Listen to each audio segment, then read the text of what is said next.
just like your deadbeat dad, I'm back. And I'm not just back with milk. I'm back with chocolate milk. Anyway, so it's been a while since I've made a video.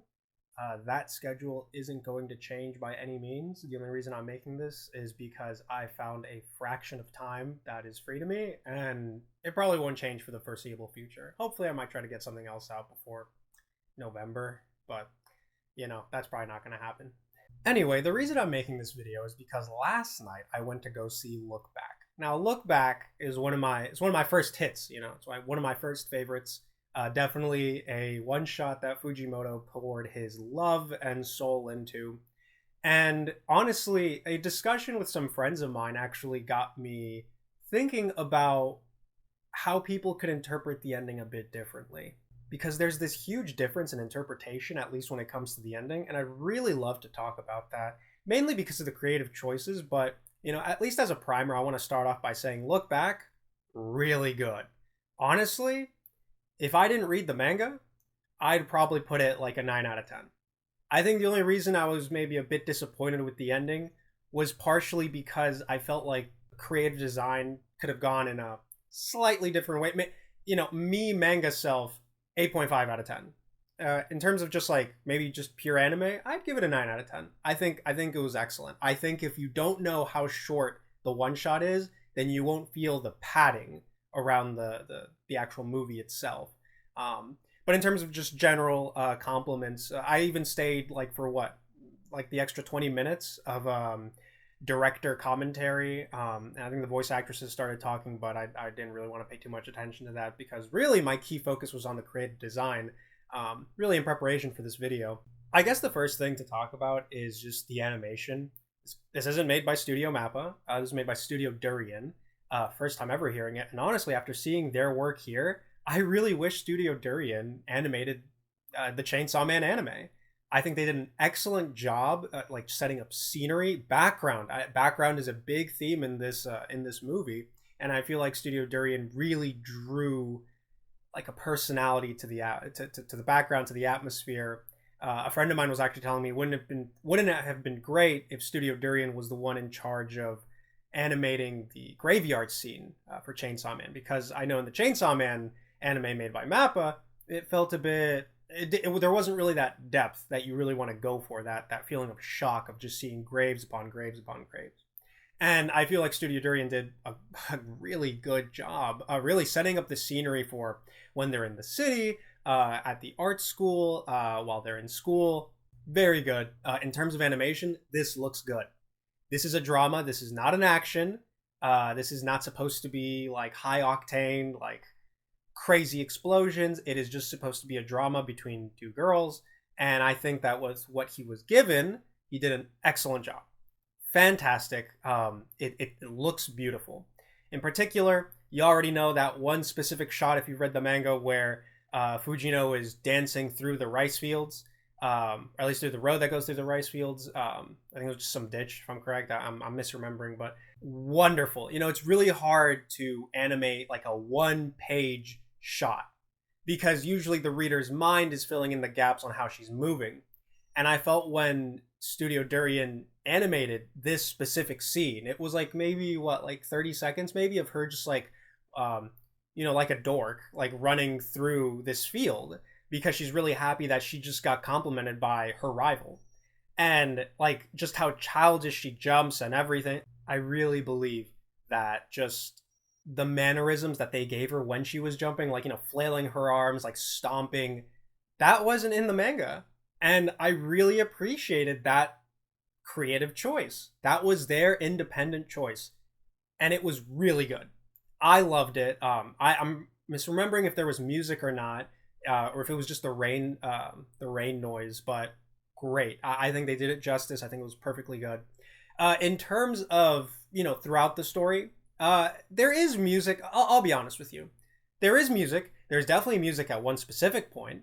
And it's really hard for me. Like, I always love paying attention to music. Sometimes I unfairly weigh music over animation at times. I think the music was fine for a drama. It was fine.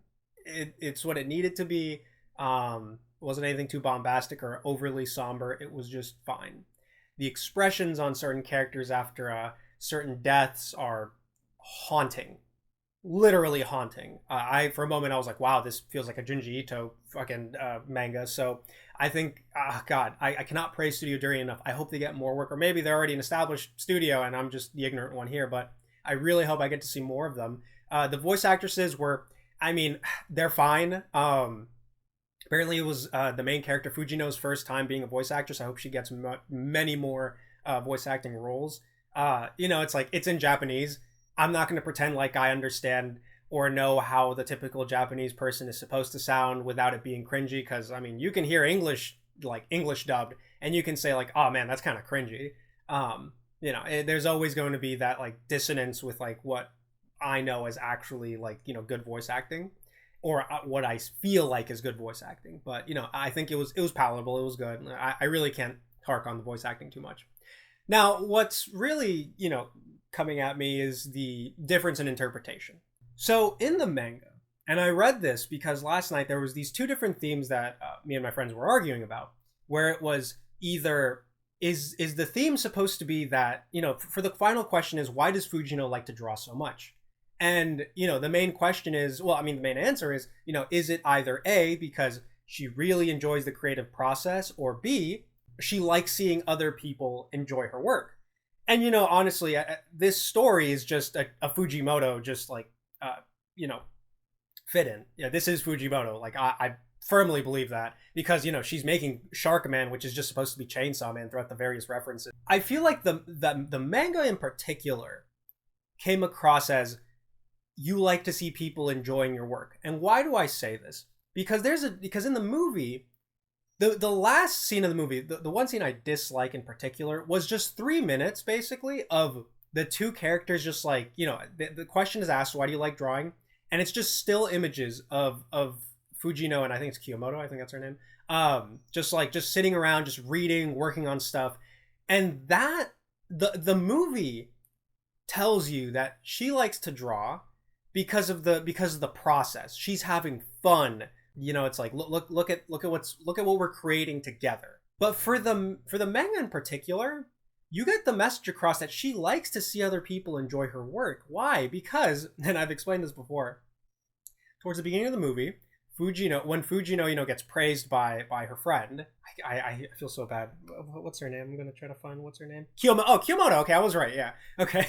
So when Kiyomoto praises her, and she's like, why'd you stop drawing? I'm going to be I'm working on a rough draft on something, but it's in my head. And when she completes the rough draft, she presents it to Kiyomoto, and she's like, look at it. It literally says there, first draft. It's Metal Parade, before they both start to work on it. She worked on it by herself. You can clearly tell throughout the panels that she worked on it. And she presented it to Kiyomoto, like, here it is. Here's the piece of art that you really like. Kiyomoto takes it, and the next 3 pages are just Kiyomoto reading it and like just gushing over it, just really enjoying it. And when you pose that question right before, why do you like to draw? Well, then it gives you the assumption that, yeah, in the manga, Fujino likes to see someone else enjoy her work. Even when she was a kid, she enjoyed reading it. She enjoyed listening to other people praise her. She liked to be complicated. As any artist, you like to be complicated. It just makes sense. So, I felt that dissonance between what the movie was trying to tell us and what the manga was trying to tell us.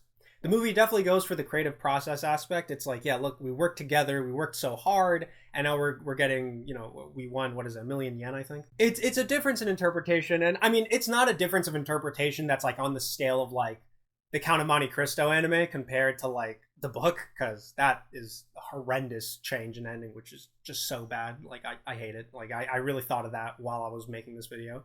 Also, I guess one of my main complaints, this will be the last thing I say, is the reason why I probably didn't give this a 10 out of 10, I would have given this a 10 out of 10 if those last 3 minutes from the movie were animated. Because all it is, it literally becomes a slideshow of like, oh, look at when they're moving. Look at, not even moving, just still images of them just like reading or working on stuff.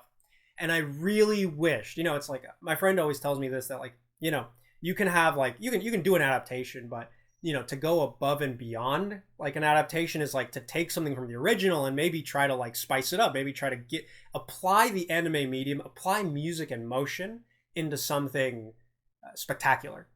And I feel like the director could have done that, but even the director himself acknowledges that in in the post commentary. He says, it's like this is like a lot of still shots. It's a lot of there's a lot of creative freedom animating the certain stills. And I felt like the movie really flubbed it with just because at one point I was just sitting in the movie theater for 3 minutes straight listening to this okay somber music and just stills. Honestly, if anything, you should have probably just taken out the manga and just read it. Like just read it, just listen to the music. It felt really it felt like padding, I'll be honest with you. But I feel like that's only because I've read the manga and that shot is only supposed to be like 2 pages long, basically. So like, that's why I say that I'd give this a higher rating if I had only watched the anime, if I didn't read the movie. If I didn't watch the movie and only read the manga, my bad. Overall, honestly, like in terms of like for just anime onlys, like I think this is a 9 out of 10. I think people really enjoy this. I could tell at least in the movie theater, some people, at least when the big shock of Kiyomoto dying, I saw this one lady like brushing her napkin against her eye, and I was like, oh, okay, it's like it hits. It's a sad story. It's a really good story. It is definitely one of Fujimoto's greatest one shots. I still prefer Goodbye Airi, but definitely Look Back is like one of the. I mean, just go back and rewatch my video. It's like I very much love this manga in particular. But yeah, so I basically just made this really quick video just to talk about it. If you get the chance, okay, I'll be honest with you though, I don't know if it's going to be in theaters any longer because I checked. I think it was only supposed to be in theaters for today and, well, yesterday is Sunday and today's Monday. So if I am able to pump out this video before 4 p.m. or any of the other showings, I'm not too sure. I would heavily suggest you go watch Look Back. Heavily suggest you go watch it. It's very good. If don't expect something like Chainsaw Man, but expect something of a drama story. Like when Fujimoto is cooking, he serves it well. Like he serves it really good. He's capable of a lot of great things. So yeah, so definitely go watch it. In terms of my content production, well, I guess we'll just see what happens. But yeah, anyway, I hope you enjoyed this video, and I hope you all take care. See you later.